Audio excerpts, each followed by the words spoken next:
A Gênese. Os milagres e as predições segundo o Espiritismo.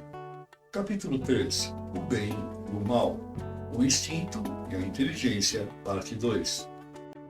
13. Segundo outros sistemas, o instinto e a inteligência procederiam de um único princípio.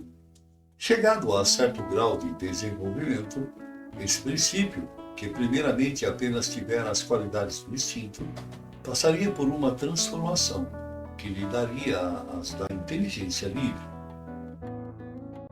Se fosse assim, no homem inteligente que perde a razão e entra a ser guiado exclusivamente pelo instinto, a inteligência voltaria ao seu estado primitivo, e quando o homem recobrasse a razão, o instinto se tornaria inteligência, e assim alternativamente a cada acesso, o que não é admissível. Aliás, é frequente o instinto e a inteligência se revelarem simultaneamente no mesmo ato. No caminhar, por exemplo, o movimento das pernas é instintivo. O homem põe maquinalmente um pé à frente do outro, sem nisso pensar. Quando, porém, ele quer acelerar ou demorar o passo, levantar o pé ou desviar-se de um tropeço, há cálculo, combinação. Ele age com deliberado propósito. A impulsão involuntária do movimento é o ato instintivo. A calculada direção do movimento é o ato inteligente.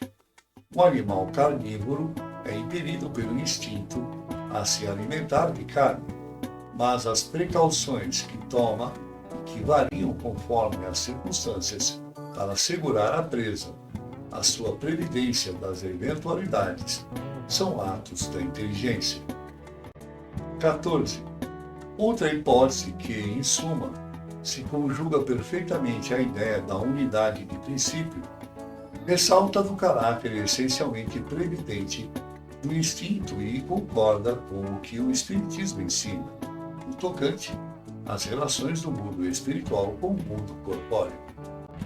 Sabe-se agora que muitos espíritos desencarnados têm por missão velar pelos encarnados, dos quais se constituem protetores e guias, que os envolvem nos seus eflúvios fluídicos, que o homem age muitas vezes de modo inconsciente sob a ação desses eflúvios.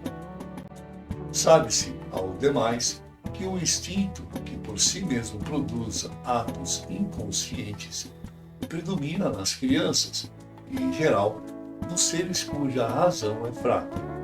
Ora, segundo esta hipótese, o instinto não seria atributo nem da alma, nem da matéria. Não pertenceria propriamente ao ser vivo. Seria efeito da ação direta dos protetores invisíveis, que supririam a imperfeição da inteligência, provocando os atos inconscientes necessários à conservação do ser. Seria qual a andadeira com que se amparam as crianças que ainda não sabem andar. Então, do mesmo modo que se deixa gradualmente de usar a andadeira, à medida que a criança se equilibra sozinha, os espíritos protetores deixam entregues a si mesmos os seus protegidos, à medida que estes se tornam aptos a guiar-se pela própria inteligência. Assim, o instinto, longe de ser produto de uma inteligência rudimentar e incompleta, ser-lo-ia de uma inteligência estranha, na plenitude da sua força, inteligência protetora, supletiva da insuficiência, quer de uma inteligência mais jovem, que aquela compeliria a fazer inconscientemente para seu bem, o que ainda fosse incapaz de fazer por si mesmo, quer de uma inteligência madura, porém momentaneamente tolhida no uso de suas faculdades, como se dá com o homem na infância, nos casos de idiotia e de afecções mentais. Disse proverbialmente que há um Deus para as crianças, para os loucos e para os ébrios. É mais veraz do que se supõe esse ditado.